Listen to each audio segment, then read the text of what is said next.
বিয়ের মতো পবিত্র বন্ধনে সাদিয়া এবং রাজন আজ বন্দী হয়ে যাবে। তো সেই ভিডিও আপনাদের সাথে শেয়ার করব। বিয়ের পুরো ব্লগ থাকছে আজকের ভিডিওতে। আশা করি সবাই লাইক কমেন্ট শেয়ার করে আমার পাশেই থাকবেন এবং পুরো ভিডিওটা দেখার পর আপনারা অবশ্যই মন্তব্য করবেন যে বিয়ের অনুষ্ঠানটি কেমন হয়েছে। তো মালা বদল, আয়না পালন, তারপরে বিদায় সবকিছু থাকছে এই ভিডিও। বিয়ের আগের দিন রাতে ছেলের মা এবং আমার দেবর গান করেছিল, সেটা শুনেন। আজ এই দিনটাকে মনের খাতায় লিখে রাখো, আমায় ভুলবে নয়, কাছে দূরে যেখানেই থাকো। ও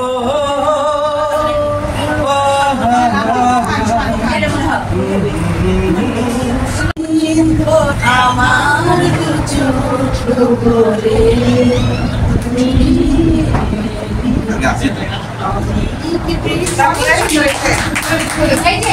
এমন করতে করতে অনেক রাত হয়ে গেছে। পরদিন সকালে বউ চলে গেছে পার্লারে।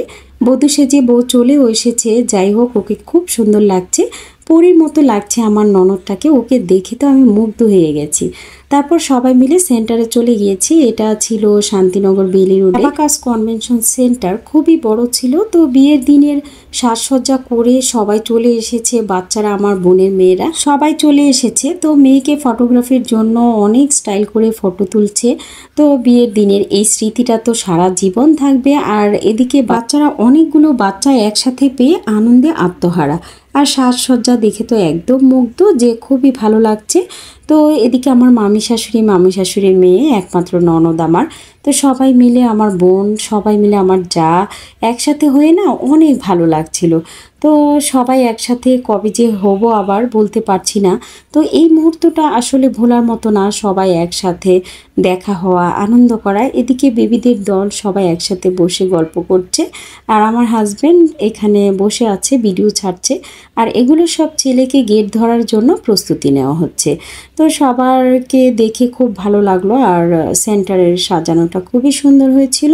তো এখন ছেলে চলে আসবে সেই চিন্তায় আমার ননদ একদম অস্থির হয়ে গেছে যে তোমরা তাড়াতাড়ি যাও, মিষ্টি টিষ্টি নিয়ে যাও, গেট ধরতে হবে। তো আমাদেরকে পাঠিয়ে দিল মিষ্টি আর শরবত দিয়ে। তো আমরা বাসা থেকে কিন্তু প্রস্তুতি নিয়েই এসেছিলাম যে ছেলেকে অনেক ঝাল একটা শরবত দিব, আর একটা লবণ বেশি দিব, আর একটা টক দিব। তো এগুলো একটা দুষ্টামি, একটা মজা, আর কিছুই না। তো এই প্রস্তুতি নিয়ে এদিকে দেখলাম যে আমার মামি শাশুড়ি, আরও যারা আত্মীয় স্বজন আসছে, আমার শাশুড়ি, সবাই একসাথে হয়ে গেছে। এই যে এগুলো আমার মামাতো ননদ, তো সবাই ননদ, দেবর, মামাতো, খালাতো, মানে সব একসাথে হয়ে গেছি। মানে হাই হ্যালো বলতে বলতে মুখ ব্যথা হয়ে গেছে, কারণ এই অনুষ্ঠানের মাধ্যমে সবাই একসাথে হয়েছে অনেক দিন পর, মানে বহুদিন পর সবাই একসাথে হয়ে এতটাই ভালো লাগছে যে বলে বোঝাতে পারবো না। তো গেট ধরার যে মুহূর্তটা, সেটার মতো মজা মুহূর্ত আমার মনে হয় আর কখনোই হতে পারে না। তো আমি জানি, আমি ছোট থেকে এই পর্যন্ত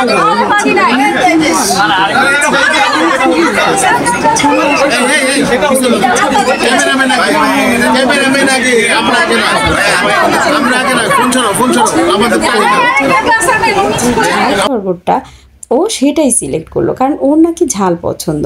তো যাই হোক, আমরা কিন্তু দিচ্ছি না। তো বারবার বলছে যে আপনি যেটা নেবেন নেন। তো ও কিন্তু মরিচেরটাই নিয়েছে। মরিচেরটা নিয়ে ঠোঁট লাল হয়ে গেছে ঝালে, ও তো কিছুই বলতে পারছে না লজ্জায়। তারপর বললো আরেকটা খাবে। তো ওইটা দিলাম, ওইটা তো অনেক লবণ ছিল। বলছে না না, আমি এটা খাবো না, এটা আমার ভালো লাগছে না। তো এইগুলো করতে করতে তারপর আমরা বললাম যে এখন আমাদের টাকা দিতে হবে গেটে। আমরা 1 লাখ টাকা দাবি করছি। তো ওরা তো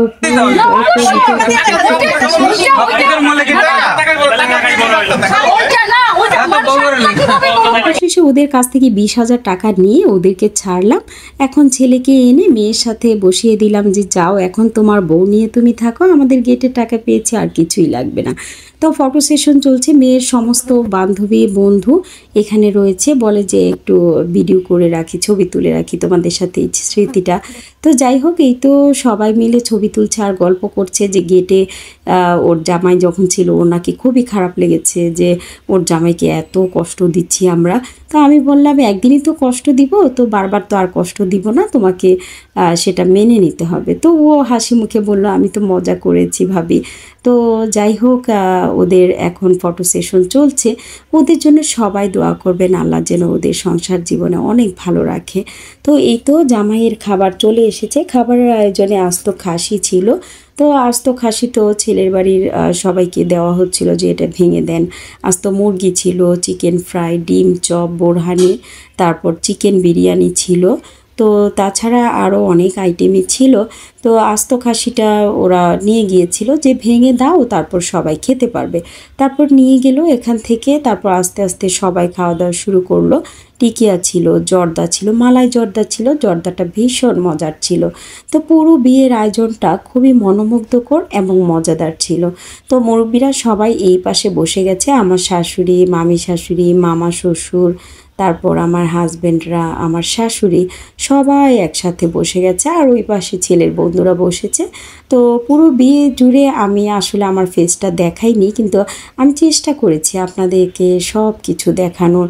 তো খাসির রেজালা চলে এসেছে। খাসির রেজালাটাও ভীষণ মজার ছিল। তো কোনটা রেখে কোনটা খাবে বলেন এত খাবারের মাঝখানে। তো যাই হোক, মেয়ের সাথে মেয়ের ননদ বসেছিল, তারপর ওর বন্ধু বান্ধব সবাই ছিল। তো যাই হোক, এখন খাওয়া দাওয়া শেষ। এখন ছেলে মেয়ের মালা পরানোর পর্ব। তো মালা পরানোর সময় তো জানেন যে মালা বদলে কতটা আনন্দ হয়। তো ছেলে বলতেছে তুমি আগে পড়ো, আর মেয়ে বলতেছে যে না তুমি আগে পড়ো। এভাবে করে করে তো লাস্টে ছেলেকেই বললাম যে আপনিই আগে পড়ান, আমরা পিছন দিকে টান দিচ্ছিলাম। তো সব মিলিয়ে অনেক মজা হয়েছিল। তো যাই হোক, এখন ছেলেটা তো পড়ানো হয়ে গেছে। ছেলের পক্ষের লোকজন আবার ছেলেকে টানছিল যে এখন না, আরও পরে দেখি কে করতে পারে। তো এমন করতে করতে আমার ননদ পড়িয়েই দিল। যাই হোক, এই মজার মুহূর্তগুলো, স্মৃতিগুলো আসলে ভোলার না, খুবই স্মৃতি হয়ে থাকবে এই মুহূর্তগুলো জীবনে। মেয়েদের জীবনে বা ছেলেদের জীবনে একবারই আসে। তো আর এই মুহূর্তগুলো আসলে ভোলা যায় না। এখন আয়না বদলের পালা। আয়না বদল করতে করতে ওরা আসলে একজন আরেকজনের প্রতি একটু আবেগপ্রবণ হয়ে গিয়েছিল। তো যাই হোক, একজন আরেকজনকে দেখে তো বলছিল যে চাঁদ মুখ দেখছিলাম। তো আমি বললাম চাঁদ মুখটা যেন তোমার কাছে সারা জীবন চাঁদ মুখই থাকে। তো যাই হোক, ভাবিরা মিলে সবাই গল্প করছিল। এখন মেয়েকে বিদায়ের পালা। সবচেয়েতে কষ্টকর যে মুহূর্ত সেটাই কিন্তু এখন হবে। প্রতিটা মেয়ে, মেয়ের বাবা, সবার জীবনে এটা অনেক কষ্টের একটা মুহূর্ত। সেটা আসলে আমি বলতে গিয়েও কান্না করে ফেললাম ভয়েস দিতে গিয়ে। আমার কি যে খারাপ লেগেছিল এই মুহূর্তটা, মানে আপনারা বিশ্বাস করবেন না, যখন ওর বাবা ওকে হাতে তুলে দিচ্ছিল ছেলে, এই মুহূর্তটা আমি আবেগ ধরে রাখতে পারিনি, অনেক কান্না করেছি। ঠিক আছে, ভুল ত্রুটি হইলে ক্ষমা করে দিবা, কোনো প্রবলেম হলে আমরে জানাইবা, ঠিক আছে?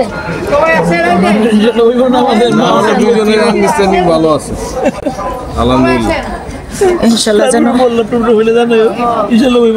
যাই হোক, ননদকে বিদায় দিয়ে বাসায় চলে আসলাম। সবার মন অনেক খারাপ। তো খাবার যেগুলো বেশি হয়েছিল সব খাবারগুলো যত প্রতিবেশী আত্মীয় স্বজন আছে সবাইকে ভাগাভাগি করে দিয়েছিল। তো ওই দিন অনেক গরম ছিল। পরবর্তীতে আমরা সবাই আইসক্রিম খাচ্ছিলাম আর ভিডিও করছিলাম মনটা একটু ভালো করার জন্য। তো পুরো ভিডিওটা আপনাদের কাছে কেমন লেগেছে অবশ্যই জানাবেন, আর ওদের জন্য দোয়া রাখবেন।